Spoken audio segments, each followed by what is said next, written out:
Shalom, shalom. It's Fallen Yeshua. Welcome again to the Rock, and I'm answering a question I've been asked many times. Many times, especially for people who know where I came from, California and then Arizona here. And the question is why didn't I homestead in Arizona? Why did I leave Arizona? And for California, you already know the answer to California.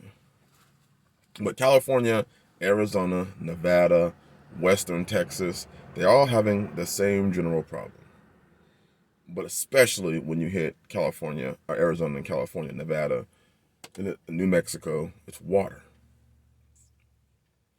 And considering that I wanted a homestead, considering that I wanted animals, I wanted chickens, I wanted goats, I wanted sheep, and I wanted to grow my vegetables, I wanted to have fruit trees, I wanted these things. Water was the issue, and this is back 5-6 years ago. I know what makes Arizona so attractive. Arizona is very attractive because the prices of land are so cheap, but you have to ask yourself the question why. You have to ask yourself the question, why is land so cheap in Arizona? So I looked at many areas in Arizona and I found great prices. I mean, I found areas where I could have gotten land damn near at between 1,000 to 1,200 to 1,500 an acre. And this was 5.5 years ago. Literally 1,500 an acre, $1,000 an acre. Now, there are many issues that I have with Arizona. They have excellent firearms laws. But one of the things that I wanted to personally do is I wanted to get away from the border. I lived in Southern California my whole life, and I didn't want to have to deal with, if something does break down in this society, I don't want to be in a place where if those borders open up, you're in trouble. And you look at what's happening right now on the border, and it's problematic. Um, there's a lot of people trying to escape the situations they have in Mexico, and I sympathize for those people, but also you have to understand that there's a lot of people coming across that mean no good. They mean no good. So, and it's just like every situation like that.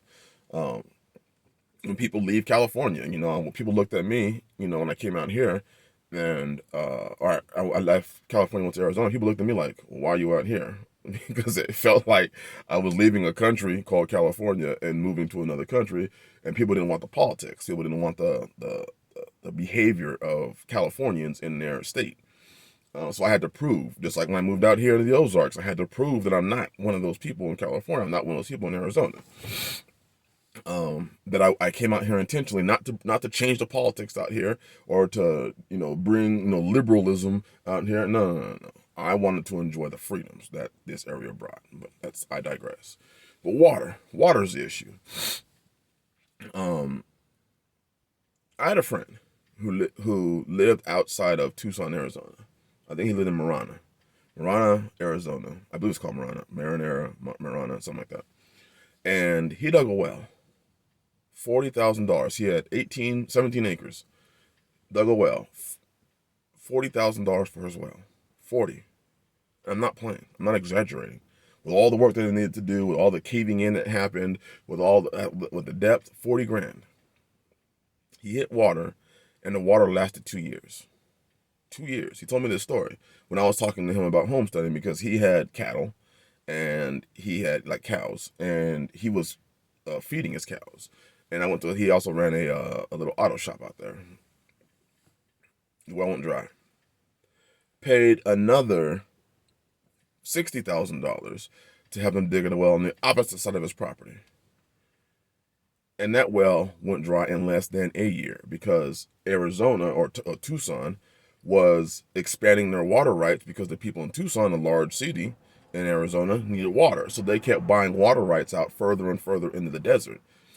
Same thing with Phoenix. They're doing the same thing. A lot of those cities in Arizona are doing it. Yuma does the same thing. They're buying the water rights in the smaller counties, in the smaller areas around them, trying to give water to the people that are in their cities. Why? Because if you look at the statistics, Lake Mead is drying. The Colorado River is not flowing the way it used to.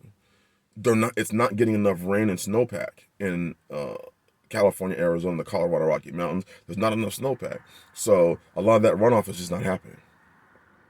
Literally, it's drying up. Literally, they're telling farmers, you're not going to get your allocation of water this year. They're telling California farmers you are not going to be receiving the amount of water that you are used to.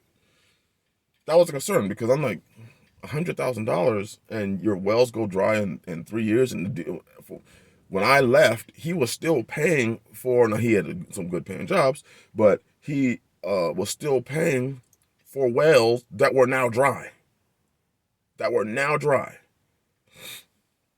The last I heard of him when I had moved out here and I was keeping in contact with him is he's looking to leave Arizona. He said because he can't afford the feed prices. Because there's no grasses out there. There's some shrubs, but not enough to feed his animals. That he wanted to get out because he wanted to have himself a little, I don't want to call it a homestead, but he wanted to raise some animals. And it was becoming more and more expensive because as the water prices go up, which they are, well, the hay prices go up because those that do produce the hay, how do they water it? You have to water it in order for it to grow. And then the areas where the farmland is pretty decent, they're asking for an absorbent amount of money for that acreage because everybody wants to be there. So water was always the issue for me. Water. You can't grow your crops. You can't just look at California. You can't do the things that you want to do. You can't sustain life without water. And as times continue to go and get worse, I didn't want to be in a position where I invested in cheap land because I could afford a lot of it, and then end up having to leave because I couldn't stay because there was no water. And that needs to be something that I think people need to concern themselves with. I heard people say, well, I'm going to do rain catchment. Well, you do understand that Tucson or the Arizona area as a whole, they tend to get monsoons. They get heavy, heavy, heavy rains over a day and a half, and then it'll be bone dry for the next 3 or 4 or 5 months. I mean, literally. When I was there, I think one of the summers we had 2 monsoons and where it rained real heavy, and then it was gone, and it didn't come back. You have to concern yourself about that. And when the temperatures are reaching 100, 105, 110, 115 degrees, you're talking about high evaporation. Then for me, there was a soil content. The soil was not conducive for me to grow vegetables. It was real sandy. The water went straight through the dirt. The ground didn't hold dirt. I wanted something where I could have trees, where I could mulch my soil, and all that stuff was going to have to be imported. And I didn't want to have a homestead where I'm importing, 90% of my stuff. I've heard people mention, hey, I'll just have a semi-truck. I'll buy some big, cisterns and have a semi-truck bring it out to my land. Do you know how much that's going to cost? To have a water truck bring 10,000 gallons to your property? It's not cheap, especially if you want to buy these properties that are extremely non-expensive.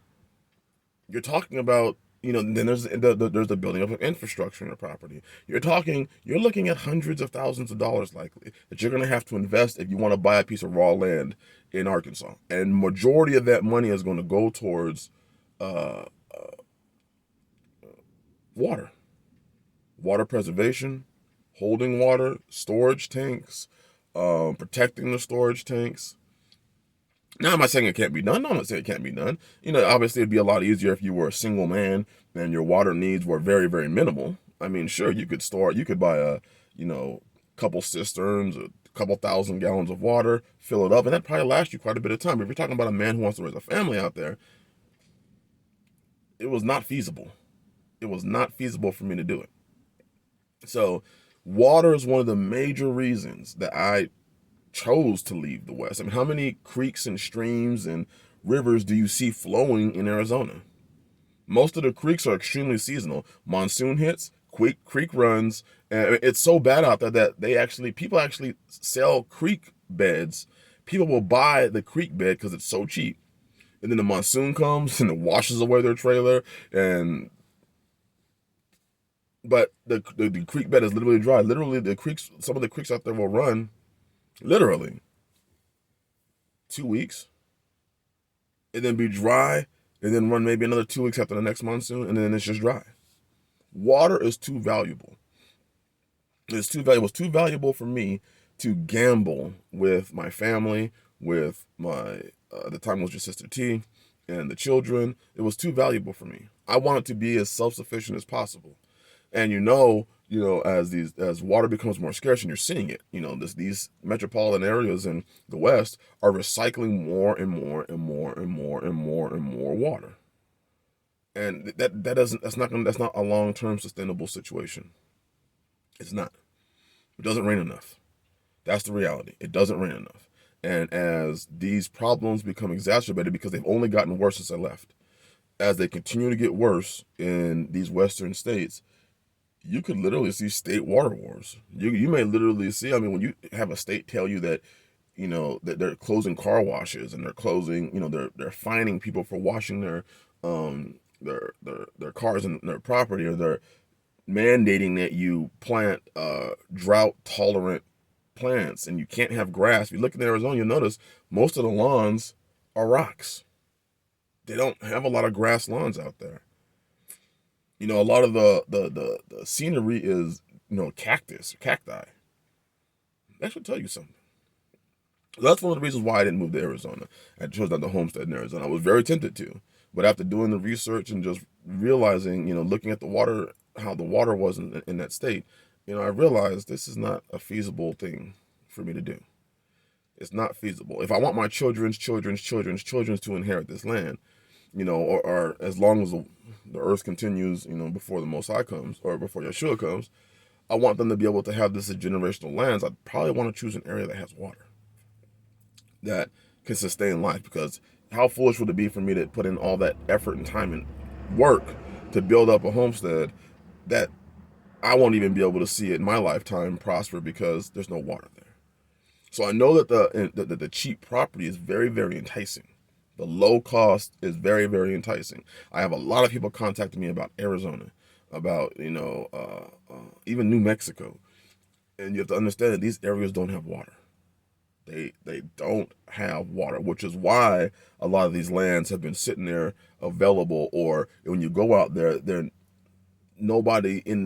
may be the only person within a couple miles, because people understand how hard it is to live out there, especially if you're a man with a family. It's tough. So I hope that this is a helpful to those that are asking about these areas. I would highly suggest, that when I was out there, I looked in the Appalachia, and I looked in the Ozarks, because I wanted ample rain. I wanted there to be enough rain to water my crops. I would love to be able to put ground cover on and not have to worry about it. And so far, yeah, we have hot summers out here, but I water my gardens minimally. Most of the rain does it, and then the ground cover from all the leaves and all that. I mean, just look at a map. Look at a topographical map from the East Coast to the West Coast, and notice that as you move further and further west, you stop losing the green, and it turns brown. That's drought. That is drought. And if you read the word, we can see what drought has done to us as a people. The story of Elijah. Drought is the number one cause of famine. Drought is the number one cause of famine. But anyways, I hope this is a blessing to you. I hope to have another video out later on today. But may this be a blessing. Bless y'all. Shalom.